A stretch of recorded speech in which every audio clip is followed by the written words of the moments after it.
Bapak, Ibu, saudara-saudari, adik-adik, anak-anak sekalian yang saya kasihi, kembali bersama dengan saya, Romo Kristoforus Hariliong.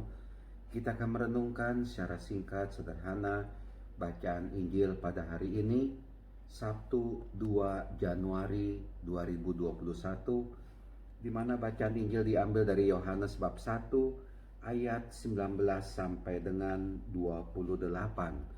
Apa yang bisa kita renungkan di sini? Bapak, Ibu, saudara-saudari yang terkasih, pada saat seperti ini, pada saat sekarang ini, ya sebelum-sebelumnya juga saya melihat banyak manusia, banyak orang itu dipermainkan. Yang mempermainkan manusia itu bukannya manusia, tetapi manusia pada saat ini saya pikir, atau bisa kita renungkan, sedang dipermainkan. Dipermainkan oleh apa itu? Oleh kedudukan, oleh pangkat, oleh kesombongan, oleh keangkuhan. Ternyata yang mempermainkan manusia itu bukan orang lain itu. Bukan manusia juga. Tetapi yang mempermainkan manusia itu letaknya itu bukan di luar dirinya sendiri. Atau jangan-jangan yang mempermainkan kita adalah sesuatu yang ada di dalam diri kita. Artinya apa? Kita kadangkala dipermainkan, ya. Dipermainkan oleh keinginan, dipermainkan oleh kemauan yang kadangkala keluar, muncul dalam pikiran, dalam hati kita. Dan hal-hal seperti ini mesti kita waspadai. Ya silakan saja kita punya cita-cita, itu bagus.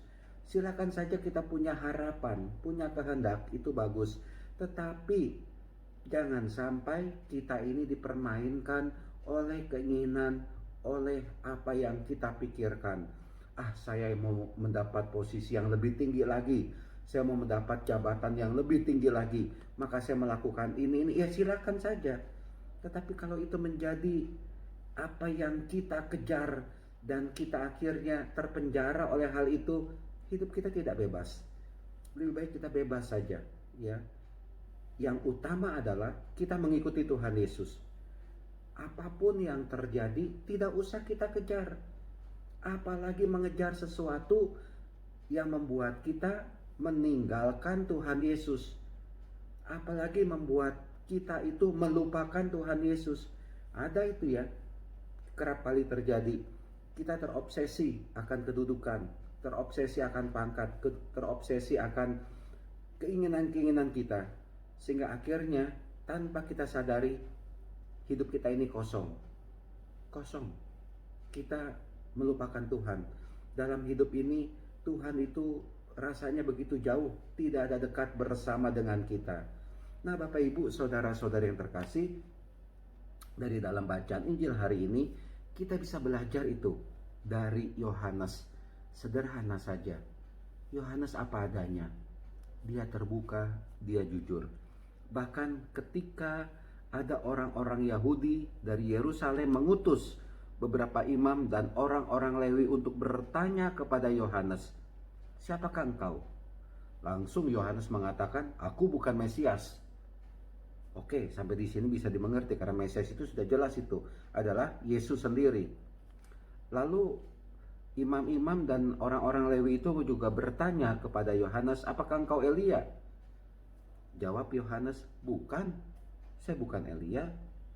Lalu dikatakan lagi atau ditanyakan lagi, "Engkaukah nabi yang akan datang?" Yohanes mengatakan, "Bukan, saya bukan nabi."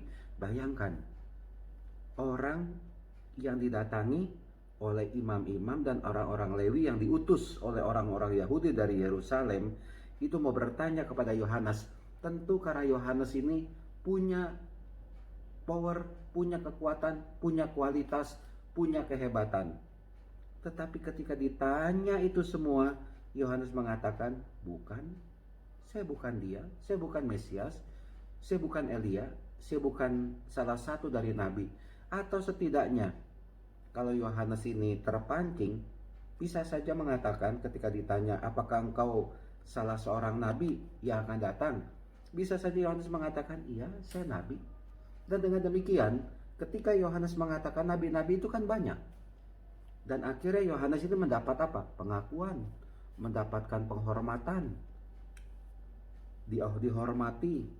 disegani, diagungkan, tapi enggak. Yohanes mengatakan bukan.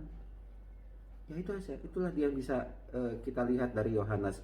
Bisa saja dia mengatakan, iya, saya utusan Allah, saya adalah orang yang diutus oleh Allah. Tapi jawaban Yohanes itu apa? Ketika dia didesak, saya hanyalah suara yang berseru-seru di padang gurun, siapkanlah jalan bagi Tuhan. Yohanes tidak mengambil posisi yang hebat, yang luar biasa. Dia hanya mengatakan, saya adalah suara yang berseru-seru di padang gurun. Bapak Ibu bisa bayangkan, padang gurun itu begitu sepi, tidak ada apa-apa. Yang ada hanyalah pasir-pasir seperti itu. Tidak ada orang di sana. Dan Yohanes mengatakan, saya adalah suara yang berseru-seru di padang gurun. Yang ada orang itu.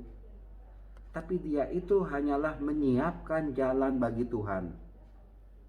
Inilah dia keutamaan dari Yohanes, menyiapkan jalan bagi Tuhan. Lalu ketika Yohanes ditanya, untuk apa kamu membaptis?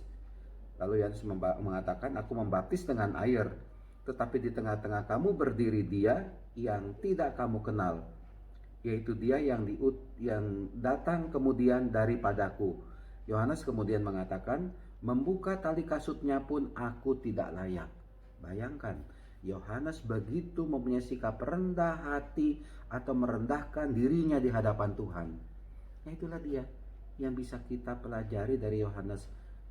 Orang yang punya integritas, orang yang punya kejujuran, orang yang tidak silau akan kedudukan oleh pangkat, oleh jabatan, oleh predikat. Tapi dia hanyalah mengatakan, menyiapkan diri jalan bagi Tuhan. Membuka tali kasutnya pun aku tidak layak. Suatu kesederhanaan, suatu sikap rendah hati. Dan inilah dia yang berkenan saya pikir di hadapan Allah. Tidak silau akan pangkat, akan kedudukan. Tampil apa adanya. Tampil jujur. Tidak menutupi diri. Tidak menghias dirinya dengan hal-hal yang bisa saja membuat dia dihormati, diagungkan. Tidak. Kita belajar dari Yohanes apa adanya. Maka dari itu, mari kita tampil apa adanya. Tidak usah memoles diri kita dengan hal-hal yang menutupi diri kita ini, sehingga kita tidak bisa tampil apa adanya. Ya kalau saya begini ya begini. Yang penting jujur, terbuka. Kita nggak usah cari muka, nggak usah cari kedudukan, nggak usah cari pangkat, apalagi menjilat orang lain. Nggak usah. Yang kita ikuti adalah Tuhan Yesus. Maka dari itu, mari kita sungguh-sungguh bisa jujur apa adanya. Tidak jadi pendusta. Menjadi orang yang sungguh mengandalkan kekuatan Allah. Tuhan memberkati kita semua. Amin.